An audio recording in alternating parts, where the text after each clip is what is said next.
कहो यार, केस हो जाते हैं। अरे भैया नाम मत लो, हम इन दो कोड़ियों के लोगों के नाम लेना नहीं जानते। बस वो लोग जो हैं माहौल खराब करने पे तुले हैं। अबे तू इतना बड़ा पीर है, इतना बड़ा, तेरी कौम तुझे इतना पूछती है, तू एक फूंक मार, ममता तो वैसी उड़ जाएगी, तू तो वैसे ही मुख्यमंत्री बन जाएगा यार। तेरे ऊपर तो सारे बाबाओं का सहारा है, तुझे चुनाव लड़ने की और कैंडिडेट उतारने की क्या जरूरत है? क्या जरूरत है? मुल्ला मौलवी है तो कायदे से रहे, तुझे यहां उतरने की क्या जरूरत? यही तो लोग उसको कहते हैं योगी, योगी से हमारे यहाँ। अबे तू सन्यासी है तो कायदे से रहे, तुझे क्या जरूरत थी चुनाव लड़ने की? तू तो मंदिर में घंटा बजा। अब तू पावर इतना दिखाएगा, जिसको 20 साल से बच्चे ना हो हमारे फला के पास आ जाओ, बच्चे हो जाएंगे। मस्जिदों से महरूम हमारे पास आए, बच्चों से महरूम हमारे पास आए, बेटा बेटी से महरूम हमारे पास आए, और जो तेरे पास आ रहा है उनको बच्चे हो रहे हैं। जब तू इतना पावरफुल है तो एक फूंक मार, उड़ जाएगा मोदी बेचारा, देश का प्रधानमंत्री तू बन जाएगा। मार। अरे दुनिया को बेवकूफ बनाना छोड़। यहां से 100 रुपए मिल रहे थे, तेरा पेट 100 में पल नहीं रहा था, दिल्ली वाले ने तुझे 1000 का लालच दे दिया, इसलिए तू इधर का खिलाफ हो गया। हमको बेवकूफ बना रहे हो। मौलवी जर्जीस तुम्हारी रगों में दौड़ने वाले खून से वाकिफ है। यहां जिन लोगों को भेजा जा रहा, मजबूरी है उनकी भी यहां आना, क्योंकि वो जानते हैं इतना सा जुमला आजम खां बोलता है तो जेल चला जाता है। हम बचे हैं, हमें बचाया ही जा रहा है। वो जानते हैं अगर हमने यहां अपने कैंडिडेट नहीं उतारे तो हमारी सीबीआई जांच हो जाएगी, हमारे कॉलेज बंद हो जाएंगे, हमारी यूनिवर्सिटी बंद हो जाएंगी, हमारे मेडिकल कॉलेज बंद हो जाएंगे। उन बेचारों की मजबूरियां हैं यहां उतरने की। मेरे भाइयों, मजबूरियां हैं उनकी यहां उतरने की। क्या करेंगे? क्या हमको चेक फेंका जाता है? चेक मौलाना साहब, अबे हम तो, हमारी अक्ल ठिकाने आ गई। हमने कहा किस बात का चेक दे रहे हो? भर लो जितना पैसा भरना हो। क्या मतलब? कब मोदी को जितनी गाली देना हो दे दो, उससे हमारा फायदा हो रहा। हमने, अरे ये देखो गाली देने के लिए पैसा दे रहे हैं। हमने कहा केस हुआ? बोले केस होने ही नहीं दूंगा मैं तुम्हारे ऊपर, ये कहा जा रहा है मुझसे, केस नहीं होने दी। अरे बात, ये हालात इस स्टेज पर पहुंच चुके हैं मेरे भाइयों।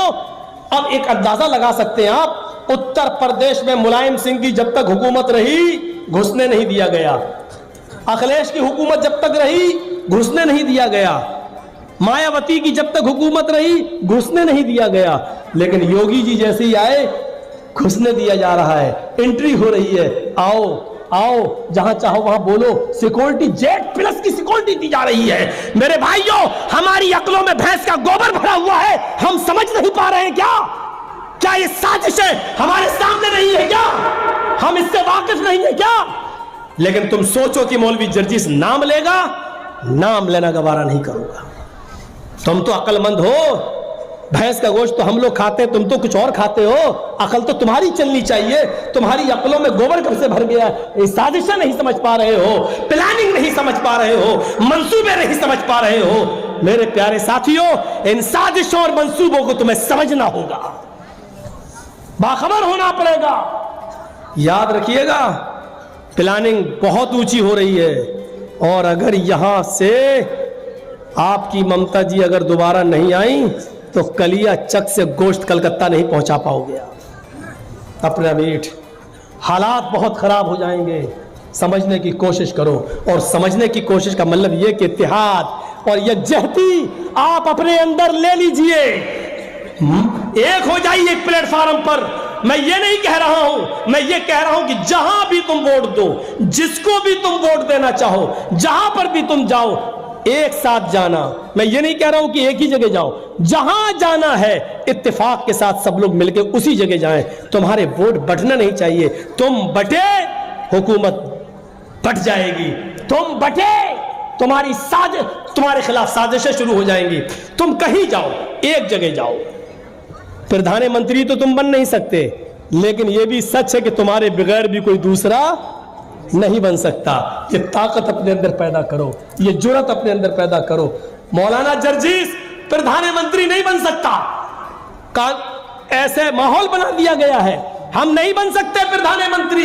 लेकिन यह भी हकीकत है कि हम मुसलमानों के बिना भी कोई प्रधानमंत्री नहीं बन सकते। राजा बना सकते हो, तुम जिसको चाहो उसी को हुकूमत में ला सकते हो। शर्त क्या है? तुम्हारे अंदर इत्तिफाक हो, तुम्हारे अंदर इत्तिहाद हो। बस इत्तिफाक और इत्तिहाद पैदा कर लो, मीटिंग कर लो चुनाव से पहले। और दूसरा, रमज़ान आने से पहले आपका इंतकाल हो गया तो ये छूटे हुए रोज़े हैं जो आप पर फ़र्ज थे, ये आपके घर वालों को रखना पड़ेंगे। ऐसे ही जिसके ऊपर हज फ़र्ज था और हज नहीं कर सका तो उसकी तरफ से हज किया जाएगा, उसके बच्चे या उसके अहलो अयाल हज करेंगे उसकी तरफ से, क्योंकि उसके ऊपर हज फ़र्ज था लेकिन वो गरीब था, वहाँ तक जाने की ताकत ही नहीं थी, उसके ऊपर हज फर्ज ही नहीं था। तब ऐसी सूरत में उसकी तरफ से हज नहीं किया जाएगा। हाँ, एक शक्ल है, अगर वो मरने से पहले ये कह जाए मेरे बेटे अल्लाह ने मुझे तो कुछ नहीं दिया, हम तो नहीं जा सके हज करने, लेकिन अल्लाह अगर तुम्हें दे दे और तुम अपना हज कराओ और फिर भी अल्लाह तुम्हें और दे तो तुम मेरी तरफ से भी हज कर लेना। तब आप कर सकते हैं, क्योंकि बाप वसीयत कर गया था। लेकिन अब हज वाली इबादत को कुरान के ऊपर नहीं चिस्पा की जाएगी, जो जहाँ की दलील है वो वहीं तक चलेगी, जो जहाँ की दलील है वो वहीं तक चलेगी। अब रोज़े पर कुरान को आप चिस्पा नहीं कर सकते हैं, वरना नमाज पर भी चिस्पा करना पड़ेगा और दूसरी चीज़ों पर भी लागू करना पड़ेगा जो गलत होगा। मसला आगे। तो तिलावत किसको कहते हैं?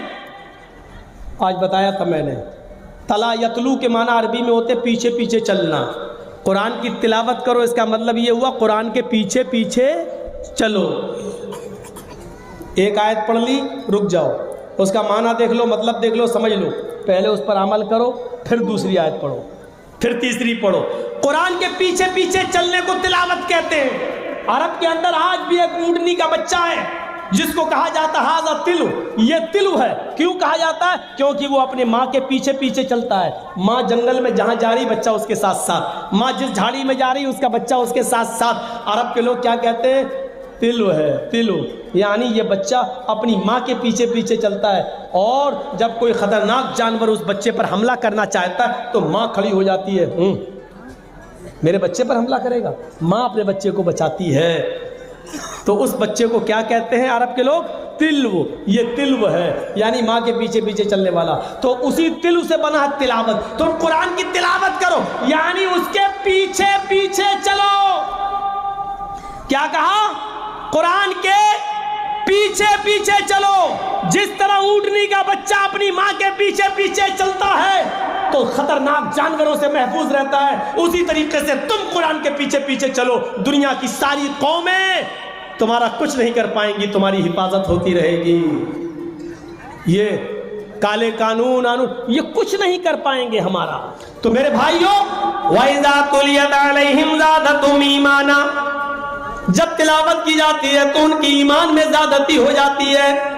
फज़ल इब्न अयाज़ बहुत बड़े डाकू थे पहले, और बाद में बहुत बड़े वलीउल्लाह बन गए। और जानते हो ये डाकू से वलीउल्लाह कैसे बने? फज़ल इब्न अयाज़ डाका डाला करते थे, चोरी किया करते थे और ताला तोड़ने में बड़े माहिर थे। कील से, लोहे के तार से ताला तोड़ लेते थे, बहुत बड़े डाकू थे। एक मर्तबा एक अमीर आदमी के घर में घुस गए और उसकी 5वीं मंजिल पर चले गए। वहां ताला खोल दिया और तिजोरी से सारा माल निकाल लिया, सोना चांदी सब कुछ निकाल लिया। अच्छा, कुछ चोर उस जमाने में बड़े माहिर भी थे। एक आदमी ने जो भी कमाया था सोना चांदी सब एक तिजोरी में रख दिया था, अलमारी में, सेफ में, और उस अलमारी पे लिख दिया था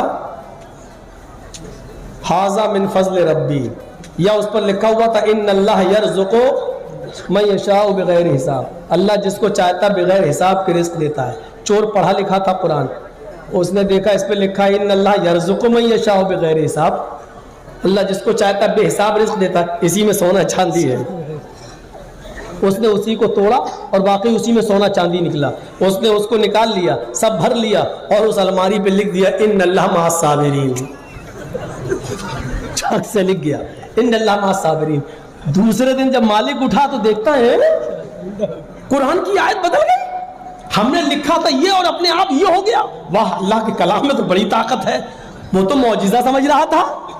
उसने कहा कि खोल के देखें, हो सकता है कि मेरे माल में भी 10 गुना इजाफा हो गया हो। उसने जो खोल के देखा तो अलमारी खाली, सोना चांदी गायब। उसने कहा अब समझ में आया कि सब्र का माना क्या है। इन अल्लाह मा साबिरीन, अल्लाह सब्र करने वालों के साथ है। बगैर हिसाब और किताब के तुझे रिस्क दिया अल्लाह ने, वो तुझे मिला तेरी मेहनत का।